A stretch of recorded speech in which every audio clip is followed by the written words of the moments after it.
Hey there, it's Anonymous Tea, where we spill the tea anonymously. Hello, everyone. Hello, YouTubers. Hope you guys are all having an amazing day today, sending good vibes, sending positivity, sending blessings, and good energy to each and every single one of you. Thank you so much for tuning in.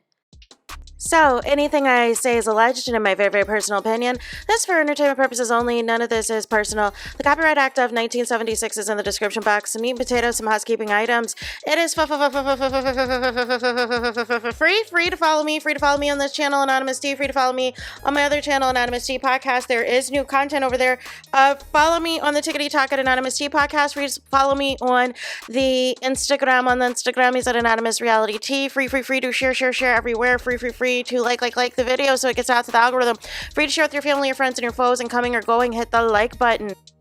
So today we're talking Real Housewives of Atlanta season 16, and the ratings are in for reunion part 1. The ratings are in for reunion part 1, and I am here to tell you, your girl did not watch the reunion part 1. I didn't watch it because you know why? You want to know why? It was the season finale of Love Island USA season 7. So I was tuned into that. That came on. It comes on at 9, but it usually starts airing around 8:30ish. So I was like, no need to tune in. And Big Brother also comes on Sunday nights, and a new season just started. So I was like, no need to tune in.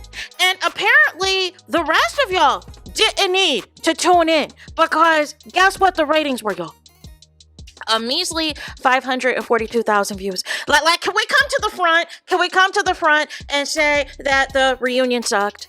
Can we just say it for what it is? I saw a couple clips on the blogs, and I just wasn't interested. I didn't care. The clips that I saw vaguely, like briefly, was one of Porsha and Drew hugging it out. I think that was strategic. I think basically they were, Porsha, in Porsha's mind, is like, listen, you're not going to whack me this whole reunion about the Drew, Dennis, and whether or not are they or aren't they saga. So I will pick my battles with Shamia, right? I will pick my battles with Shamia because Shamia was talking the most about me, right? That's my interpretation, even though I didn't see the reunion. And then I think I saw the clip too where Angela Oakley was trying to flip it and reverse it and stuff. No. So that's all I saw. But to be honest with you, dropping 150,000 viewers from the season finale is not a good look. Typically with the reunion, as much as y'all were like excited for the trailer, as much as y'all said, oh, this reunion is gonna eat and I'm interested in these looks, where were y'all for the actual episode is what I want to know. Where were y'all? What was y'all doing Sunday night, right? It wasn't Father's Day weekend. It wasn't 4th of July weekend. So what was y'all doing? What was y'all doing? Why didn't y'all watch? Because the season finale had 685,000 views and 0.14 in the demo. The demo went down for the reunion part 1 down to 0.10 and 542,000 views. And to be honest with you, I don't even care about the rest of the parts because I don't understand why they even dragged this out to 3 parts. I don't care about the Porsha versus Shamia saga because, to keep it a buck with you, like I've said in all my videos as it pertains to the Shamia and Porsha saga, as much as people wanted to go in on Porsha, I always felt that if Shamia was willing to be friends with Porsha throughout all of this time, that it spoke to Shamia's character. It spoke to who Shamia was as a person. Because a real person, if they really felt some type of way about the friendship and you called it out and y'all resolved the issue, you move forward. However, if you are going to call the issue out and resolve it and then still talk greasy behind the person's back and play in their face and be two-faced, then that tells me everything I need to know about you. But the one thing you can't say as it pertains to Porsha, and again, this is not about standing, because I don't stand nobody. I don't. Right? I just feel like here's the bottom line. Kind of what Angela Oakley identified on that after show episode.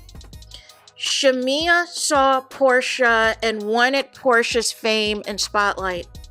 And that's all it was. Shamia strategically reconnecting with Porsha only after Porsha marries Cordell, in which shortly after Porsha ends up on Real Housewives of Atlanta, she was looking for a plug. She was looking for a connect to get on the show. Yeah, she's friends with Candy. Yeah, she's friends with all these housewives. But for whatever reason, she wants the fame and the attention and the adoration and the brand deals that Porsha continues to get.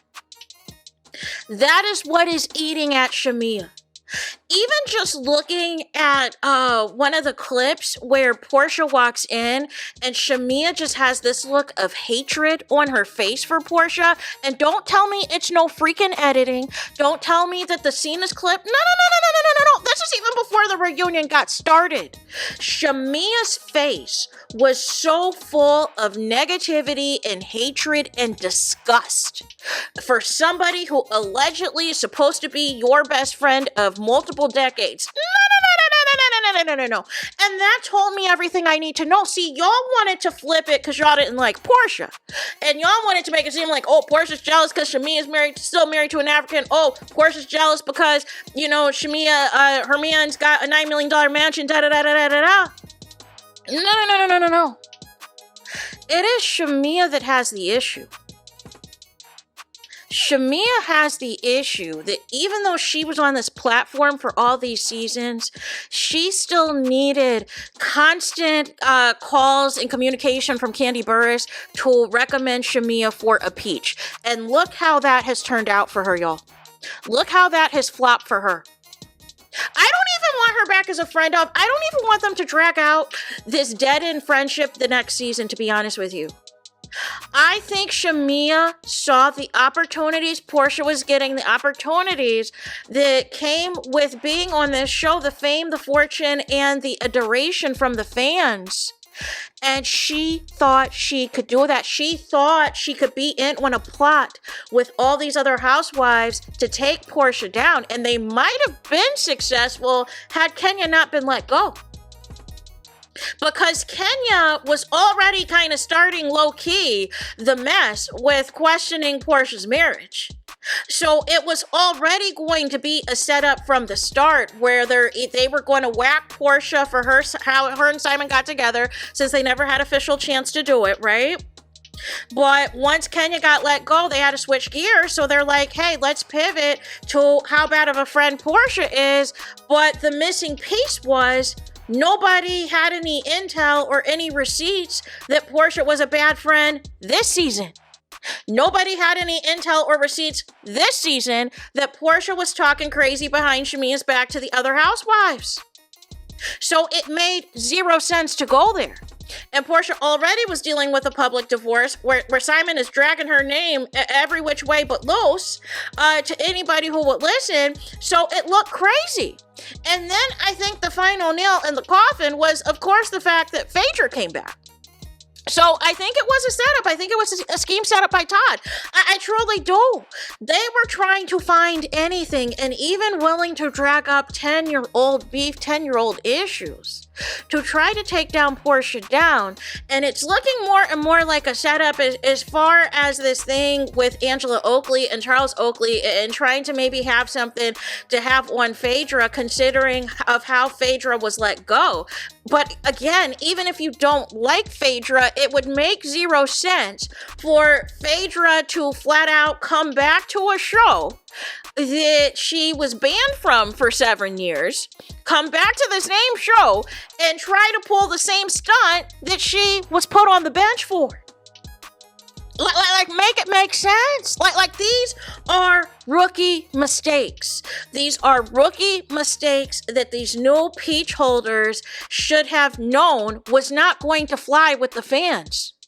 You should have known that trying to take down Porsha, and it's her first season back, people were looking forward to Porsha. Now, the storylines didn't give that Porsha was attempting this season, but she has more people that love her than hate her.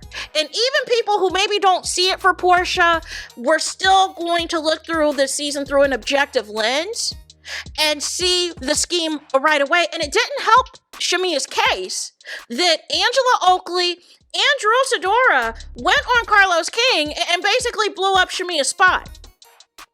And it didn't help Shamia's cause that the interview with Candy admitted to coaching Shamia.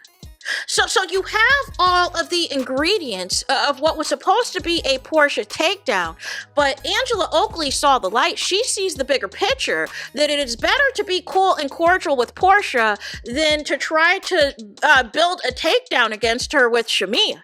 And RHOA, I think, sees that too, which is why it was easy for her and Porsha to reconcile. Because they are better off, on Porsha's side of things than they are Shamia. Because even if you hate Porsha or whatever else, it's not doing you favors long term. Short term, the fans are going to love it that don't like Porsha. But long term, all I keep seeing on Porsha's feed, all I keep seeing on Phaedra's feed is endorsements and brand deals, endorsements and brand deals, endorsements and brand deals. So that tells me everything I need to know, you guys. But nonetheless, that's it. That's all for this video. The ratings sucked for a reunion episode. Not good at all to have an episode of 542,000. I'm gonna say, is it really much to go out on a limb that either part 2 or part 3 will have higher ratings? Not really. But I'm not confident on what the numbers were going to be. I thought they were going to at least pull in, since you were close to 700,000 for the season finale. I thought you were going to eclipse 700,000 for a reunion episode. Like this is unheard of. And that's why I feel, for me, you need to take a break. Y'all need to take a break and really evaluate this casting for season 17, because I think, production is going to think, oh, well, let's just try to give everybody a chance next season. No. We need to make some cuts. I hate to be the bearer of bad news, but there unfortunately needs to be some cuts. As far as the new peach holders, I would keep Angela. I think Angela, even though this whole attempt, whatever thing with Phaedra, what was a flop and was a disaster, I think she should come back. But Kelly, her trying to be Shamia's lapdog, not gonna cut it, right? Shamia, if your sole purpose of being a peach holder is to take Porsha down, not gonna cut it, right? Not feeling it, not interested. Drew might come back because of the fact that Britt Eady was nowhere to be found, right? So Britt Eady might have effectively saved Drew's job when it was all said and done. I don't know. And Cynthia might come back as a peach. I don't know. Or she might stay as a friend of, depending on how much other projects she's got going on. And then the rumor still swirls, is Nene going to be back? Because Nene is going to want some dough if, for all her troubles and her contributions, if that's going to be the move here. But nonetheless, they got to regroup with this cast and figure out, what is tea? What is tea and what is going to happen here? So nonetheless, that is that. That is it. That is all for this video. Let me know your thoughts in the comments. Please do not forget to like, comment, and subscribe. Hit the notification bell so you're notified the moment I post new content on my channel. And with that being said, I'll talk to you guys again very soon.